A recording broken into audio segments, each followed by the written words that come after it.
يا مساء الخير والورد والفل والياسمين عليكم يا حلوين، عاملين ايه؟ يا رب دايما تكونوا بألف خير. وحشتوني جدا جدا. النهارده الفيديو يعني فيه تجميعة ايام اللي غبتها عنكم. ان شاء الله الفيديو يكون خفيف ولطيف ويعجبكم. ولو اول مره بتشوفيني، انا اسمي اسماء. من فضلك ما تنسيش تشتركي في القناه وتفعلي الجرس على الكل عشان يوصلك كل الفيديوهات، وتعملي لايك للفيديو ده. ويلا بينا بسم الله نبدا الفيديو. حبيت كده اشارك معاكم حاجه جبتها وجربتها وبجد عجباني جدا جدا، وهي المشروب ده. المشروب ده عباره عن اسمه فرابي. وهو بالبيستاشيو.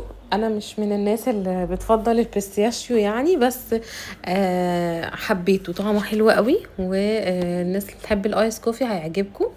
قلت اجربه بقى في الخلاط كده مع تلج شبه السلاش شويه، يعني عملت تلج وضربته مع المشروب واللبن. يعني عملته شبه السلاش كوفي. بس عايزه اقول لكم ان من احلى الايس كوفي اللي جربتها، طعمه حلو جدا جدا. وحتى لو مش بتحبوا البيستاشيو فهو طعمه يعني لذيذ، هيعجبكم.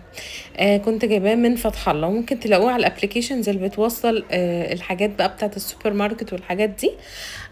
وبالمناسبة عايزة انوه عن حاجة يا جماعة، ان معظم الابليكيشنز اللي احنا بنستخدمها في حياتنا اليومية زي جوميا ونون وامازون وطلبات كل الابليكيشنز دي مقاطعة، فخلوا بالكم.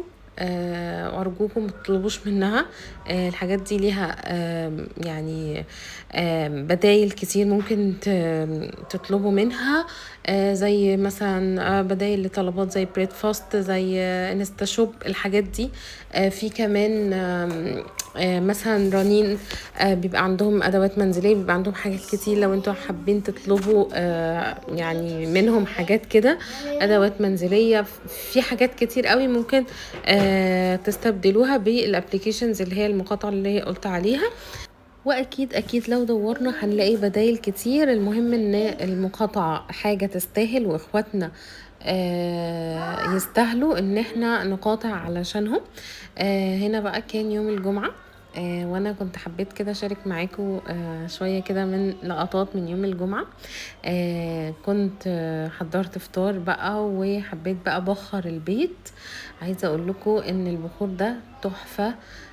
كان جايلي من الامارات بصراحة. اعتذر عن صوت فيروز اللي في الخلفيه. عايزه اقول لكم ان البخور ده حلو قوي. هو البيست بتاعته خشب كده، وبيبقى عامل شبه شبه الشبة كده، او لونه ابيض فوق الخشب يعني. المهم ان هو بيقعد فترة طويلة، مش بيتحرق بسرعة. وريحته كمان حلوة جدا جدا، لو لقيتوه هاتوه، يعني هاتوا النوعية دي حلوة جدا. وبيبقى حلو جدا كمان على الفواحة، يعني لما بحطه على الفواحة ريحته بتكون خطيرة، مختلفة عن لما احطه على الفحم بتاع المبخرة. وبما اننا بقى في يوم الجمعة، فحبيت اعمل معاكم غدا سريع كده وسهل كله في حلة واحدة. وهو المكرونة دي شوية شبه المبكبكة، بس طبعا المبكبكة ليها مكونات تانية وظروف تانية خالص. دي بقى سهلة وسريعة وبحب اعملها جدا جدا. لو انا مش قادرة اقف في المطبخ وعايزة حاجة كده، اللي هو شقلب وقلب، فاهمين؟ فبقطع الخضار، اي خضار عندي بقى بحبه. بصل، طماطم، فلفل الوان، ممكن كمان تحطوا بتنجان، ممكن تحطوا اي خضار بتحبوه. وتشوحوه كده على النار مع فصين توم. ريحة التوم تطلع، هننزل عليه بالمكرونة والمية ونهدي النار عليه خالص ونغطيها لغاية ما تستوي، تشرب السوائل اللي فيها. وبتستوي بسرعة جدا عايزة اقول لكم، ولو عاملين نوع مكرونة حلو هيبقى خطير. بعد ما كانت خلاص دخلت في التسوية، نزلت عليها بالسجق وبدأت كده اقلبه لغاية ما استوى معايا. بعد كده حطيت عليه رشة كده من الموتزاريلا. وفي الاخر خالص بعد ما الجبنة ساحت حطيت عليه رشة من الزعتر البري الناشف بتاعنا العادي. عايزه اقول لكم خطيره، من الاحلى الوصفات اللي هتجربوها، سهله وسريعه وطعمها لذيذ ومشبعه، وكمان ممكن تعملي منها كميه ومن غير تعب. حقيقي جربوا الوصفه دي، هتعجبكم جدا جدا وعلى ضمانتي. جيت بقى بالليل كنت بصراحة بقالي فترة كبيرة جايبة المكونات بتاعة الكيكة، وعايزة اعملها بقالي فترة كبيرة، ومش يعني ما عنديش طاقة ان انا اقف في المطبخ واعملها. بس الحمد لله جات لي الطاقة بقى في اليوم ده، وبدأت كده اعملها. عملت الكيكة العادية اللي انا بعملها معاكم دايما، اللي هي كيكة الخلاط، كل حاجة في الخلاط حتى الدقيق.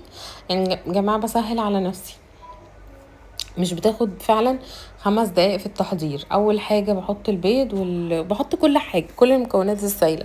بعد كده بضربهم مع بعض، البيض والزيت واللبن والسكر والفانيليا، واضربهم كويس جدا. اول ما لونهم يفتح بنزل عليهم بالدقيق والبيكنج باودر. ممكن تحطوا شوية خل كمان عشان هو محسن كيك طبيعي. وعايزة اقول لكم بتبقى عندكم اسهل واسرع كيكة ممكن تعملوها، وكمان بتبقى هشة زي الاسفنج بالظبط. خطيرة، طعمها خطير، قوامها بيطلع خطير. وعايزه اقول لكم ان انا عاملاها ببيضه واحده بس. ممكن طبعا تزودوا البيض لو انتوا عايزين تزودوا القيمه الغذائيه بتاعه الكيكه، فطبعا دي حاجه براحتكم. انا عملتها بصوا طالعه هشه وعاليه ما شاء الله. انا نقلتها بقى من الصينيه دي للصينيه البايركس، وهنعملها مع بعض كده بطريقه حلوه قوي وسهله، وهنعملها شبه التورته. احنا هنعمل مع بعض دلوقتي كيكه المانجا. بقالي فترة بوعدهم بيها، بس يعني أول ما يعني فقت كده قمت عملتها. وهي سهلة جدا يا جماعة. عملت عصير المانجا، والعصير المانجا انا بكون محوشه قشر المانجا في الفريزر. ولما بكون عايزه اعمل عصير بطلعه وبعمل بيه عصير خطير. بيطلع شبه العصير المعلب اللي احنا بنشتريه بتاع جهينة والحاجات دي، نفس الطعم بالظبط. انا عملته بقشر المانجا بتاعت النعومي، وعايزه اقول لكم ان هي حلوه جدا جدا في العصير. المهم عملت العصير وسقيت بيه الكيكه وسبتها كده تتشربه شويه. بعد كده حضرت الكريم شانتيه. انا مش عارفه الكريم شانتيه عندي ما تضاعفش ليه. في العادي بحس ان هو بيتضاعف اكتر من كده، بس يعني ما علينا. ممكن النوع بتاع دريم مش احسن حاجه، او انا حطيت حاجه مش مظبوطه. انا حطيت لبن مثلج، اوقات بعملها بالميه وبيبقى برضو بفوم اكتر من كده، بس مش عارفه ايه السبب. المهم حطيت عليه شويه كده من مربة الفراوله. حسيت ان ده الكريم شانتيه طعم حلو قوي، وفرق قوي في طعمه والقوام بتاعه. كنت حاساه لذيذ كأنك بتاكلي ايس كريم، وحلو قوي يعني بصراحة. المهم جبت بقى الكريم شانتيه، وبعد ما الكيكة سبتها كده تتشرب من عصير المانجا اللي انا حطيته عليها، بدأت كده افرد الكريم شانتيه على الكيكة بالشكل ده. بعد ما فردته، مش لازم يبقى بيرفكت يعني، عادي، لان احنا هنغطيه بقطع المانجا. جبت بقى قطع مانجا، دي مانجا سكري على مانجا نعومي، بس المانجا ماسكه نفسها شويه يعني، سواء السكري او النعومي. طبعا النعومي بتكون اكتر فيها لحم، بتقدري تقطعيها قطع بسهوله. السكري دايما بتلاقيها مستوية شوية، بس انا كنت دايما لما بشتريها جامدة عشان تفضل قاعدة معايا فترة طويلة. وبدأت قطعتها مكعبات كده، وبدأت ارصها على وش الكيكة. كمان كنت جايبة جيلي مانجا. عايزه اقول لكم طعم الجيلي ده خطير، يعني هو لوحده طعمه حلو قوي. انا في العادي يعني بحب اكتر حاجه جيلي الفراوله، جيلي المشمش. دول اكتر نوعين بحبهم جدا، بس اول مره اجرب المانجا وعجبني قوي قوي يا جماعه، طعمه حلو. المهم انا جبت كيس الجيلي وحطيت عليه كوبايه ميه مغليه، وقلبته ودوبته كويس جدا، وبعد كده سبته لغايه ما برد تماما، عشان لما احطه على التورته، علشان يكون طبقه كده فوق الفاكهه وفوق الكريمه، وما يدخلوش على بعض. وعايزه اقول لكم ان كده الطريقه دي حلوه جدا، روعه يعني بصراحه، انك تسيبي كل حاجه تاخد وقتها في التلاجة، وبعد كده تحطي طبقة ورا طبقة. بصوا بقى طلعت طبقة الجيلي فوق المانجا خطيرة، خليها الجيلي المانجا بشكلها حلو، وتحت كده طبقة الجيلي خطيرة. قطعتها بقى بعد ما دخلتها التلاجة، وكانت متماسكة تماما. بصوا بقى شكلها، بصوا خطيرة، تجنن يا جماعة. اعملوها بقى وقدموها لولادكم في الحر ده، تجنن. وده كان فيديو النهارده، اتمنى ان هو يكون عجبكم وتكونوا استفدتوا منه وخدتوا منه اي فكره. اكون مبسوطه جدا. اشوفكم على خير ودعواتكم ليا. السلام عليكم ورحمه الله وبركاته.